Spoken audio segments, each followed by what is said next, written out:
The forces of Dol Amroth march to war for honor and glory. Will they be victorious this day? Well, we'll have to find out. Hey, how's it going, guys? My name is Jackie Fish, and welcome back to some more Total War Rise of Mordor. Hopefully, you guys are looking forward to this engagement, because I had an absolute blast playing this. This battle was taken from a session between me and Pope John Paul. Definitely go check out his channel. I'll leave a link to it down below in the description. He plays a ton of the Total Wars I do, so if you enjoy my content, you'll absolutely love his. So definitely go check out his channel for sure. And in today's battle, we are back with some more Rise of Mordor. I am over here playing as the forces of Mordor itself, and the legions are hungry for battle, and hopefully we won't be too outclassed, because Mordor aren't exactly a top tier faction, but they can definitely hang with some of the stronger ones. Going up against us is going to be the forces of the Elves. We have the Linden Elves, which definitely still need some more units to flash out their roster, but still an extremely strong army to bring to the battlefield. Their cavalry is some of the scariest on the field, and obviously as well we also have these shipwright nobles right here. These bad boys are a meaty unit that can definitely slaughter anything in their path. Then we are also going up with Dol Amroth, which with the sub-mod is probably what I would consider the strongest faction in the game.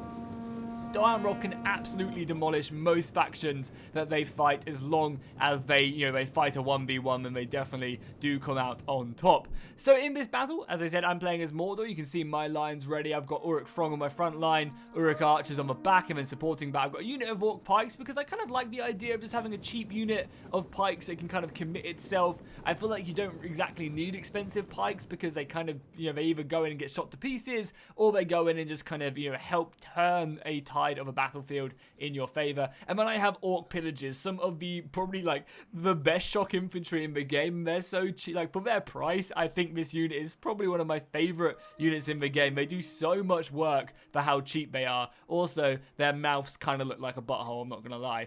Then also for my cavalry, I do have, I think, 3 units of the Southron Lancers, or Southern Lancers from Harad. These are my mercenary horses. Definitely a decent unit to bring to the battlefield, but my main cavalry is going to consist of these bad boys right here, the Servants of the Eye. They are extremely strong, can definitely go toe-to-toe with most cavalry, and with the Southern Lancers supporting them, I should do pretty good. So that's going to be my formation. I'm going to be holding this right-hand side, and then over on the left-hand side, my ally is going to be the Woodland realm. So I've gone ahead and kind of had to take in a bit more cavalry in this battle, because my ally can't bring cavalry. The Woodland Realm only gets access to 1 unit of cavalry, and obviously, if you guys saw one of my previous battles where I think we had 2 Woodland Elf players, and we were going up against like 15 cavalry, we kind of agreed that I was maybe a bit broken, and yeah, I should be able to take a bit more cavalry to this fight, which I have. So I've got 2 units of my Servants of the Eye over on this left-hand side. I also have a sneaky cavalry all the way over there in the woods, because the Southern Lancers can actually Vanguard deploy out there. So even with me taking, I think, 7 units of cavalry, we are still outmatched. I believe our opponents have 8, so we are still being a bit outclassed. But to kind of counteract that, I kind of always love doing this. Whenever I'm outmatched on the cavalry front, I always, I never engage past this line with my cavalry. It's a great tip if you're looking to improve your skills on multiplayer. This is a great tip. Whenever you're engaging in a cavalry fight you don't have the advantage in, never engage past your main battle line. Because the thing is, if your opponent is here and your line is this one back here, and you engage like right here, you can both send infantry exactly the same time to fight that, and the majority of the time infantry goes ahead and tips the scale of the cavalry fight in one side or another. However, if you let your opponent go past your infantry line and you have a cavalry fight here or a cavalry fight here, basically you could just send your reserves to that fight immediately, and if your opponent wants to do that, then they have to go ahead and go past your main battle line, which is way easier said than done, because obviously you have a front line of infantry there protecting it. So it's a kind of a great way to go ahead and hold back your opponent, and as I said, get real reinforcements to the fight a lot quicker.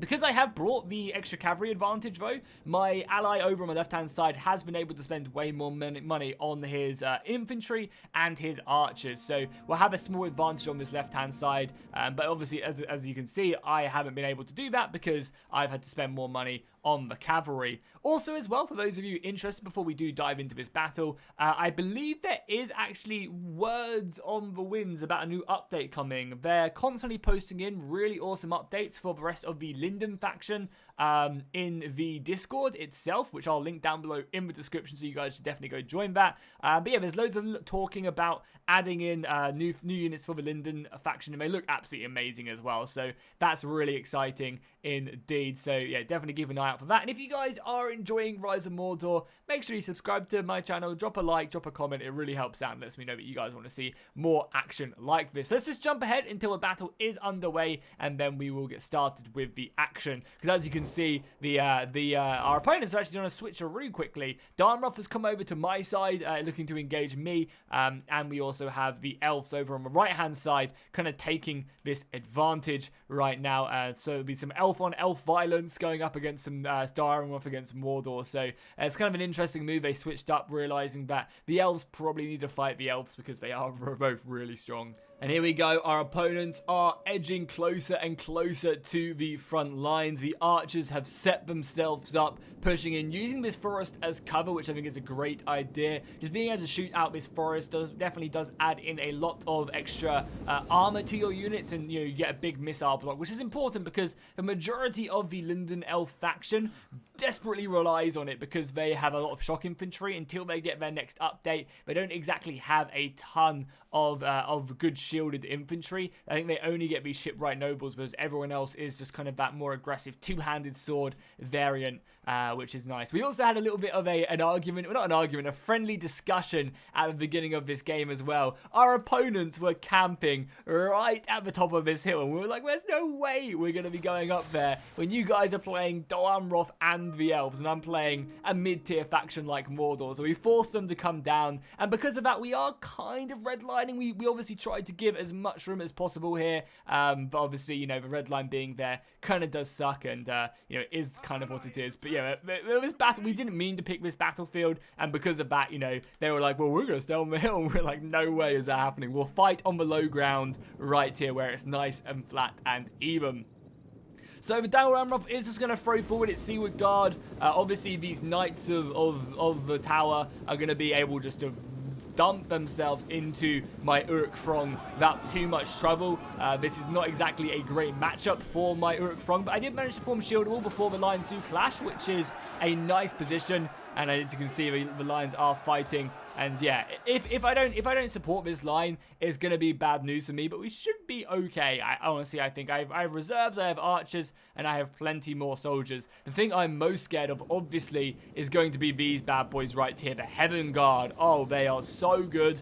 And yeah, they can just tear apart most stuff in my army. Because obviously, Mordor's missing one of its biggest units at the moment. That's going to be the Trolls. When the Trolls get added, then Mordor's going to be a serious contender for one of the strongest factions, having what would be arguably the best shock in the game. But until then, it's not going to look not be too great. It's still going to be a mid-tier to kind of top-tier faction. Over here, though, you can see the Elves over on the left-hand side, being such an elite force, they kind of shifted way too far over, and we kind of saw that. We saw that the enemy had left this huge gap in their armies, and we exploited it almost immediately, just running up here, because there's nothing in this center whatsoever. So we immediately brought up 3 of the units from the Elves, and I also threw my cavalry in as well, seeing that my opponent's going to come around the flank. And as you can see, this is exactly what we want to have happen. We want the enemy to come flying into our positions right here. A nice charge there by my ally, getting 2 of these units kind of blocking up the charge into the side of his infantry. But we're now currently having a perfect engagement. Both this cavalry is going to get engaged by mine. And look at all this infantry here that can just quite quickly commit itself to the fight. That's perfect. And it's happening exactly the same over on this side. My opponent is doing a great job of bringing around more shock infantry, but as you can see, I can engage this, and already I've almost got infantry immediately to this fight. That's exactly what I was saying was the perfect situation. And when, my units are getting outmatched, obviously, I'm fighting against, heavily armored heavily armored infantry, you know, my cavalry is not going to stand up to that. This is shock cavalry, very light shock cavalry. They're all about that hit and run. They smash into the back of a unit, then they run away. And then they do that again and again and again. And they're obviously not going to stand up against the Knights of Dol Amroth whatsoever. So as you can see, like being able to do this, I can now do a much better job at holding them in place. My cavalry doing a really nice rear charge into the back of this infantry, taking down a handful of models. 20 kills doesn't sound like a lot, but it is plenty. I've also got my cavalry springing from the woods right here as well. Which is nice, and because I have a nice little rear line back here as well, it's kind of difficult for my opponent to kind of outflank anything back. And I've only brought 2 units of archers as well, so it's not like I've done anything too crazy. And as you can see right now, as the lines do fully commit, I'm having to throw in my orc pillagers here because I am just getting demolished on this front line by his heavy infantry. You can see I'm losing this fight. I've already lost, you know, what, 33 men, and he's lost 7. You know, that's going to constantly go against me. The only reason I'm winning this fight is because of my cavalry coming in. Uruk, though, taking down a soldier. Not bad, not bad, not bad. And my opponent is a bit busy microing, or my ally is a bit busy microing right now, so these units have not gone into a back. But ideally, if I would have maybe brought it up or something, that would have been great. But here we go. This is exactly what I said the light cavalry is all about. It's about these hit and runs, able to go in and really turn this fight, which is not going in my favor, right away in my favor. I also get another charge here. My opponent clearly didn't see my cavalry spring from the forest whatsoever, and I get an amazing charge here right into the back of the Talon Knights. This unit is so expensive, so to be able to get a nice charge off there, kill a handful of them, and then pull out, that's absolutely huge. It really, really is. The cavalry fight isn't going particularly well, even with all my spears and my swords committed to this fight. My Saffron Lancers are obviously losing. My general unit is doing a good job because it's Servant of the Eye, but even still, I'm kind of struggling. Luckily, though, I've somehow managed to bring this Seaward Cavalry's morale down quite nicely, which I didn't realize I did. I do have a scare ability on the Servants of the Eye, so maybe that's what's scaring them, but still really nice indeed. You can actually see I've managed to break this unit as well, which is going to be a big advantage. However, there has been some of these Dunedain Rangers brought around as well, just firing off on that Southern Lancers. And that's really one of the most vulnerable things about this cavalry unit, is just their low armor. They really get picked off by archers very easily, and in a more like traditional setup, then it's very hard. Over on the left-hand side, you can see the cavalry fight is still popping off, but going very well, honestly. My cavalry supported with the infantry, supported by the Hall Guardians, which, as you can see, are like kind of pike halberd units. We're going to be winning these engagements very nicely. You can see over here again, we've got infantry committed to this fight. Actually, so have they. Didn't even notice, but Hall Guardians and my cavalry, we kind of matched ourselves here. But you can kind of see what I've been saying about, you know, how good it is to actually set up, you know, cavalry fights behind your lines. It's very effective. And there you can see the elf violence going off, the shock infantry going hard against the sword infantry. I think the shock will eventually win in this fight, but not by a long shot. Obviously, the two-handed infantry is much more efficient at charging in against the flanks, more so than anything else. And you can also see there's a bit of cavalry here running into the archers, but luckily there's some, you know, additional support right there to help out and really commit themselves to the fight itself. And yeah, the shock infantry does do pretty good, but obviously in a frontal charge, they're going to be winning, but not massively whatsoever. There are also 2 units of the Elves here. The Woodland realm brought around their missiles to try their best just to volley into anything they can, you know, in the side. Hitting shock infantry in the side is always going to be a great idea. And as you can see, our fight is starting to win. We've actually managed to break this unit of cavalry, which is huge. 30 men as well is not bad. Again, I think I'm using the Servants of the Eye ability to debuff everyone's morale, which is really good. And that's going to free up this unit of cavalry to then go into these guys or anything else. However, our opponents have got a very nice charge into the front of our lines. You can see that shock infantry doing serious work with the support of the cavalry, just able to dismantle these guys. Back on my side as well, you can see the battlefield is a bit of a mess. However, with the reinforcements of the elves finally realizing and throwing themselves at Dol Amroth, great job right here. Really able to pin down our opponents, and you can see their quality is really helping out. However, once again, my Saffron Lancers going in and just demolishing this unit of Heaven Guard. Like, literally, a move like this could win you the game right there. These guys have 100 kills And that's huge because that unit is so expensive. And now they're going to go into these Rangers as well, really try and bring them out. And again, you can see the cavalry fight just going so much in my favor because I was able to get that infantry. You know, this is a cavalry fight I shouldn't win, but look at all the infantry I have just swarming my opponent, which has definitely helped out. As well as that, my opponent did kind of go for my archers. I'm kind of okay with that because my archers are kind of useless as Mordor, but he was just basically ping-ponging the cavalry around, getting some nice charges off, and obviously the horses going in, really able to put some pressure on. But again, my missiles going to be heavily focusing back. I also have a unit of pikes as well, and my front line is actually being won, like with that cavalry breaking through the center and going into the back with the support of my ally. Like, I'm actually beating Dol Amroth, which is really, really impressive. Also, you can see how bad the Southron Lancers are. They end up losing against the Rangers. Not really good. But yeah, with the Elves coming in to support me here, I was really able to turn this fight, and using my numbers, I had to reinforce my front line with shock. I had to have the Elves re-support me. And that was it. That gave me the ability to actually win up this fight, which was nice. However, more reinforcements moved in, and we do actually have some dismounted knights of Imladris, or Imrahil, sorry, being thrown forward. The elite dismounted knights. And as you can see as well, if I pause it really quickly, look at the armor on the mouth as well. Whew, that's so cool. It really is such a nice looking unit. So the general unit is now being advanced in, and this unit is going to just do some serious work. And also, I think he gets a rear charge on me. Yeah, he does get a rear charge on me. Oh, that is bad. Oh, no. Yeah, that's going to be pretty painful. This Uruk Throng unit is going to get absolutely massacred, unfortunately. But hey, as Uruk Throng, that's exactly what it's designed to do.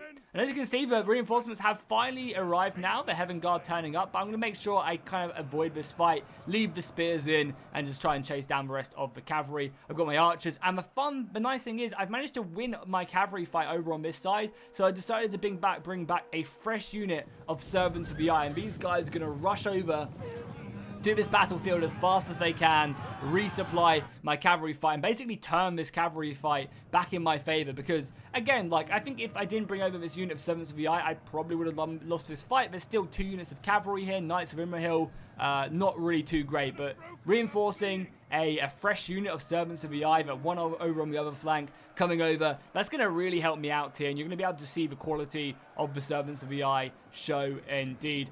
The archers as well, just heavily focusing down this unit, kind of shooting my own men, but who cares? I'd much rather kill Heaven Guards than you know, my Spear Throng. I don't mind about that whatsoever. And my big clumps of infantry winning, these Orc Pillagers doing work, and there's even some archers here running for their lives. If a Dunedain just trying to avoid my cavalry who are running amok right now. And again, this unit was another unit. So yeah, we demolished the Elven cavalry on that left flank because we took that fight behind the lines. And then you have my my other infantry throwing themselves in as well. But we are still fighting, you know, Knights of it, dismounted Knights, so these guys are still going to be struggling up to 130 kills in that unit. Not great, and obviously these archers, the Dunedain are also firing in, so I'm going to kind of just ping-pong my cavalry between the two, just trying to get these charges off.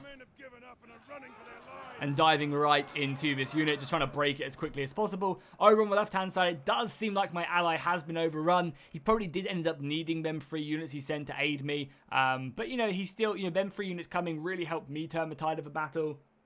Their general has fallen. So in the end, it was pretty good. However, I've managed to win my flank. My opponent on the left-hand side has managed to win his flank. And now it's going to turn around. The Linden Elves are going to be turning against me. But as you can see, I've basically cleared up the majority of this. We're just trying to break the enemy general. Because if that enemy general can stick around and I can't reform my line, that's going to be catastrophic for my battle forces. Because obviously, I need to reform before the Elves are descending upon me. The Elves still have plenty of ammunition left on their archers as well. That'd be really, really bad. So we need to try and break this. We need to try and break the Dol Amroth general as quickly as physically possible. Because the longer he stays around, the worse it's going to be. Luckily, he does end up breaking, and now we can reinforce. Got my archers over here. Obviously, going to be focusing down the enemy shock infantry with my archers. Because there's no point really shooting the heavily armored archers. The archers at this point can kind of do what they want. I'd much rather try and kill these this shock infantry, as there is still plenty of it left. And the nice thing is, in this battle, is I have the cavalry advantage as Mordor now, because we managed to clean up the enemy cavalry so efficiently that we still have 2 units of Servants of the Eye, and again, this is elite shot cavalry. So really, or it's even melee cavalry, sorry. But yeah, we have really very, very good cavalry left remaining, so super happy with this. And having this cavalry really throw itself in the fight is going to be invaluable. It really, really is.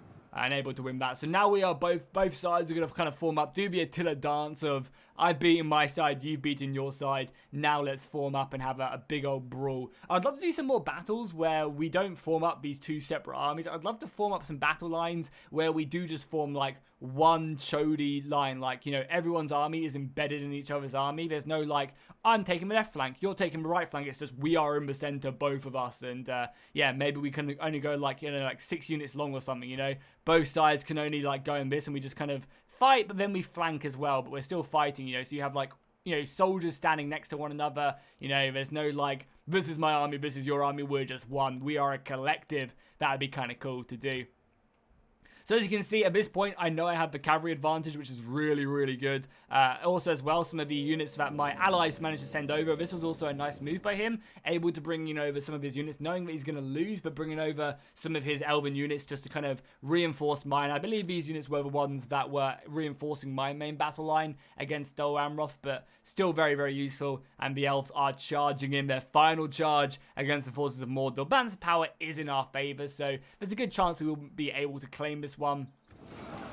And really the main reason because of that is because of all the cavalry we have. Another amazing charge ripping through the enemy line. However, these are elves. These are still elves. And these guys, yeah, definitely can do a lot of damage to my battle line. As well as that, I believe my general was exhausted as well, so that charge was pathetic. But yeah, charging these guys, normally if it was anyone else, you expect them to kind of rout immediately, but they're elves and they don't do that. They fight still pretty scary, so even though the battle was looking great at this point, there's still a very good chance that we might end up losing this one. And even though it was kind of a slim one, in the moment you kind of don't realize how far ahead you are, and I was still like, oh god damn, this is kind of scary. These are elves, they could just not break because they're starting to kill a lot of my cavalry and are just not dying. Like, I've managed to get them shaken with the Eye of Sauron ability, or Servants of the Eye ability, which debuffs them. They already broke one unit right there. My pikes are now surrounded very effectively. And as you can see, these pikes got 9 kills, but I feel like they're still really useful to stick in your army.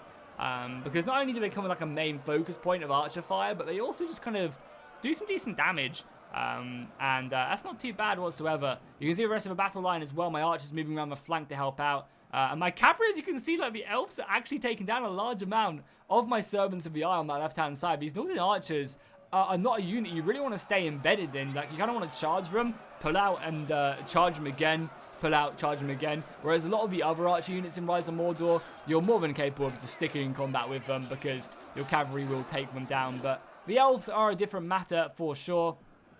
We are able to really wrap around him. Again, you can see our army isn't exactly super healthy. Luckily, though, we do have some more of the Woodland realm here, so that's really what I kind of value. And as you can see, I got my archers around the side. I'm just going to power shots into this general unit as best as I can and bring them down. Luckily, as well, with the rest of the cavalry as well, just kind of hammer and anviling, we're able to kind of kill these guys, charge in once again right here and bring down the remnants. But as I said, like, look at that, like, this unit of Noldoran archers are very scary. They really are. And they're definitely going to maybe have turned the tide of the battle at some point. But with a massive missile fire coming in, we were able to kill the enemy general and claim victory. But a really, really exciting battle. It was very back and forth, and it's always fun playing like a faction like Mordor and able to come out on top as well.